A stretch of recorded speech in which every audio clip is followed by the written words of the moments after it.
રાજ્યના મુખ્યમંત્રી વિજય રૂપાણી સુરતની મુલાકાતે આવ્યા હતા। મુખ્યમંત્રીના હસ્તે માંડવીના સઠવાવ ખાતે કાકરાપાર, ગોધરા, વડ, ઉદ્વહન પાઇપલાઇન યોજનાનું લોકાર્પણ કરાયું હતું। રૂપિયા 570 કરોડના ખર્ચે સાકાર થયેલી યોજનાથી માંડવી અને માંગરોળ તાલુકાના કુલ 89 ગામોમાં 49,500 એકર વિસ્તારને સિંચાઈનો લાભ મળશે। દુર્ગમ પહાડી વિસ્તારમાં ઇજનેરી કૌશલ્યનું અનોખું ઉદાહરણરૂપ આ યોજનામાં કુલ 32 કિલોમીટરની લંબાઈમાં માઇલ્ડ સ્ટીલની પાઇપલાઇન નાખવામાં આવી છે। દક્ષિણ ગુજરાતમાં સુરત જિલ્લાના માંડવી અને માંગરોળ તાલુકાના આદિજાતિ વિસ્તારના કેટલાક ગામો ઊંચા લેવલે હોય તથા ડુંગરાળ પ્રદેશમાં આવેલા હોવાથી નજીકમાં જ ઉકાઈ ડેમ તથા કાકરાપાર, વિયર જેવી મોટી સિંચાઈ યોજનાઓની નહેરો હોવા છતાં આ ગામો સિંચાઈ સુવિધાથી વંચિત રહ્યા હતા। આ સમસ્યાના નિવારણ માટે આદિજાતિ વિસ્તારમાં જળ સંગ્રહ સાથે સિંચાઈ સુવિધાઓ ઊભી કરવા માટે સંવેદનશીલ અભિગમ સાથે રાજ્ય સરકાર દ્વારા માંડવી અને માંગરોળ તાલુકામાં સિંચાઈની સુવિધા પૂરી પાડવા માટે ઉકાઈ કાકરાપાર જળાશય આધારિત કાકરાપાર ગોધરા વડ ઉદ્વહન પાઇપલાઇન યોજનાનું દીર્ઘદ્રષ્ટિપૂર્ણ ખેડૂતલક્ષી આયોજન હાથ ધરાયું હતું। અત્રે ઉલ્લેખનીય છે કે વર્ષ 2017માં આ યોજનાનું ખાતમુહૂર્ત વડાપ્રધાન નરેન્દ્ર મોદીના વરદ હસ્તે થયું હતું। આજે માંગરોળ અને માંડવી વિસ્તારમાં 570 કરોડના ખર્ચે સિંચાઈ યોજનાનું લોકાર્પણ થયું છે। લગભગ 89-90 ગામો એમનો લાભ થશે। 50,000 એકર જમીનને સિંચાઈ પ્રાપ્ત થશે। લગભગ 350 ફૂટ ઉપર લિફ્ટ કરીને પાણીને આ રીતે યોજનાથી પહોંચાડવામાં આવશે, જેથી કરીને હું એમ માનું છું કે ડુંગરાળ વિસ્તારની એક મોટી લિફ્ટ ઇરિગેશન યોજના જે પાણી પહોંચાડવું અશક્ય હતું એ શક્ય કર્યું છે। એટલે આ યોજનાથી અનેક લોકોને લાભ થશે અને આ વિસ્તારમાં ખેડૂતો સુખી સંપન્ન થશે। આ યોજનામાં કાકરાપાર વિયર પાસે બનાવેલ પ્રથમ પમ્પિંગ સ્ટેશનથી 500 ક્યુસેક પાણી ઉપાડી 10 ફૂટ વ્યાસની એટલે કે ઘરના એક માળની ઊંચાઈ જેટલા વ્યાસની પાઇપલાઇનથી ગોધરા વિયર અને ગોધરા વિયર પાસે બનાવેલ બીજા પમ્પિંગ સ્ટેશનથી આ જ પાણી કુલ 368 ફૂટ જેટલી એટલે કે 37 માળના મકાન જેટલી ઊંચાઈમાં લિફ્ટ કરી માંગરોળ તાલુકાના વડગામ સુધીના આદિવાસી વિસ્તારના ગામોમાં સિંચાઈ માટે પહોંચાડવામાં આવ્યું છે।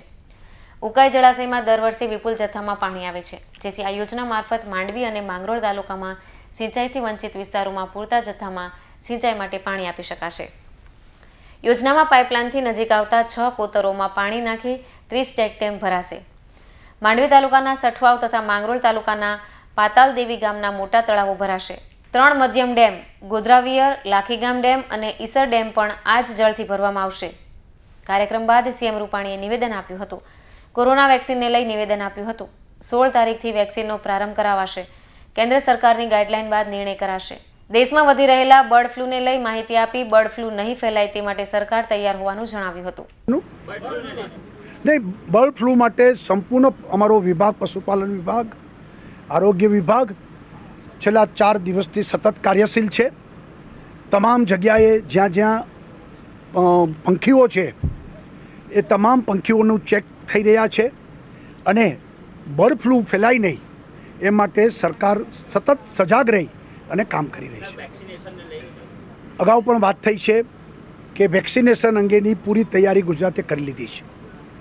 વડાપ્રધાનશ્રીએ ગઈકાલે ટ્વીટ કરી અને કીધું છે કે 16 તારીખથી આ દેશમાં દુનિયાનું સૌથી મોટું વેક્સિનેશન પ્રોગ્રામ એ લોન્ચ થશે।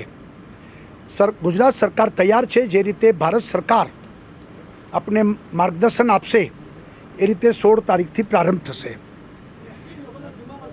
અત્યારે વેક્સિન જે આપવામાં આવે છે એ માત્ર પહેલા રાઉન્ડમાં એ ડૉક્ટરો, હેલ્થ વર્કરો અને કોરોના વોરિયર્સ એટલે કે જે લોકો કોરોનામાં સીધી કામગીરી કરે છે, સફાઈ કામદાર હશે કે પોલીસ હશે, એવા લગભગ 11 લાખ ગુજરાતના લોકોને આ વેક્સિનનો પ્રથમ રાઉન્ડ આપવામાં આવશે।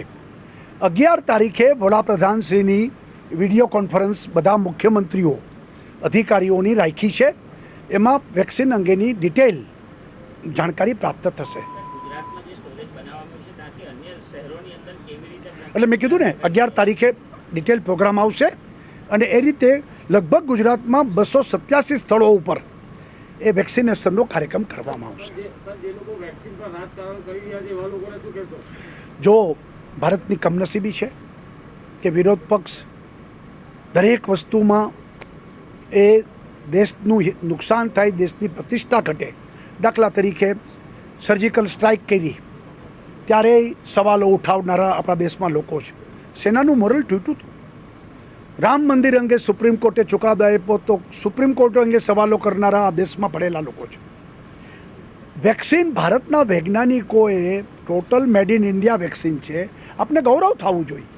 આ વૈજ્ઞાનિકોનું પણ અપમાન કરવાવાળા લોકો પણ નીકળેલા છે, પરંતુ પ્રજા આવા બધાને સારી રીતે જાણે છે અને એટલે જ કોંગ્રેસ ખલાસ થતી જાય છે. અને આ બધાના કારણે દેશની જનતાને પણ સાચું શું છે ખોટું શું છે ખ્યાલમાં આવતું જાય છે. ખેડૂત આંદોલનને ગુમરાહ કરી રહ્યા છે ખેડૂતોને. લોકાર્પણ પ્રસંગે રાજ્યના કેબિનેટ મંત્રી ગણપત સંસદ પ્રભુ વસાવાએ સભા સંબોધતા ભૂતકાળની સરકાર પર આકરા પ્રહારો કરી કોંગ્રેસને આડે હાથે લીધા હતા. આ જ પ્રસંગે જિલ્લાના ધારાસભ્યો સહિત લાભાર્થીઓ ઉપસ્થિત રહ્યા હતા અને સમગ્ર લોકાર્પણ પ્રસંગેમાં કોરોના ગાઈડલાઈનનું ચુસ્તપણે પાલન કરવામાં આવ્યું હતું. Dharmesh Patel, GSM news, Mandvi.